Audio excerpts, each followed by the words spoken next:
Coach Chris Smelley Show on the Coach's Corner, brought to you by Stop and Shop Auto Sales. 42-35 loss on the road to Valley on Friday night. And Coach, another close, tight football game. Oh man, I know it. It was a pretty unbelievable game. It was well played by both teams.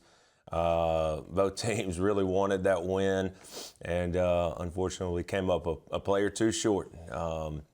So many guys played so well in that game. It really showed the growth of our football team and kind of where we're getting to. I was very proud of our guys. Would have loved to have finished that game with a win, obviously.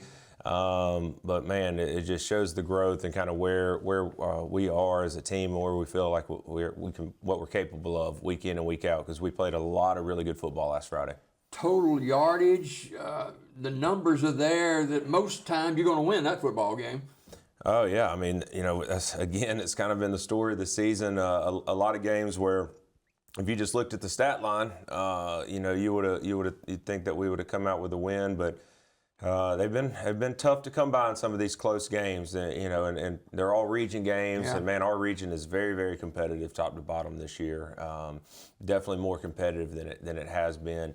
And so a lot of teams that are playing really good football, and honestly, I feel like we're one of those teams, and just sometimes it can be hard to get a win against really good teams. Yeah. And so we ran into that a little bit this year, but man, so many guys. C.J. Franklin Friday night probably had potentially one of the best had a career game, offensive games in Sylacauga history. I mean, he threw for more yards than anybody has in a game, had more completions. Juice Riley, our receiver, junior receiver, caught over 240 yards, something like that, which is a Sylacauga record, and it had 11 catches. And so, I didn't really even know what the stat line was going to look like through the course of a game. I mean, you're just trying to win the game and move the football and all that. And kind of look back at some of it, it was like, man, that was some really good football played. It shows the capabilities of the Aggie offense with senior Franklin and junior Riley, and you'll have Riley back next year. And but we've got several more games to go this season as well. Got to pick up the slack. It's homecoming tonight. Yeah, tomorrow night. Tomorrow night. Homecoming's one of those weeks. Sometimes as a coach, you kind of want to pull your hair out. But man, our guys have been great this week. I've been very impressed with them. The way that we bounced back from another tough loss. An emotional loss for us last Friday, and man, we've had a great week of practice. There's just a lot of distractions. We do some in-school pep rally type games and class competitions and all that during homecoming week. Man, our guys have really locked in this week and are wanting to continue to play really good football and hopefully get a couple more wins this year. Well, Marbury, the opponent tomorrow night, homecoming, kick at 7 o'clock, pregame at 6:30 or so. You've seen tape of Marbury. What do they look like? Marbury's been similar to our position a lot this year. They've played just about every single team in the region really, really tough. And then have come out on the wrong end of it more often than not. They beat Beauregard earlier in the year, which was a big win for them. But Marbury is going to play really, really hard. They sort of hang their hat on we can be as tough as anybody, we can be as physical as anybody, and they do a really good job at it. And so they're certainly an opponent that we're going to have to go out and play really good football this Friday.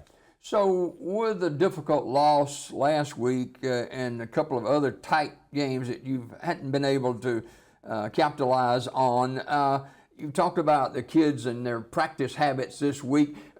What does that say about this senior group and the rest of your football team? It says a lot. I mean, this senior class was part of the 0-10 team the year before I got here. And so the growth that we've had in this program is amazing. Very proud of our guys. And, it's not perfect. It's not exactly where we'd want it to be. But, man, I'm very, very proud of them. We all competed so hard Friday night. And even in a loss, and I'm sitting there talking to the team after the game, and I'm like, dude, I had so much fun competing with you guys. Like, this is what it's about.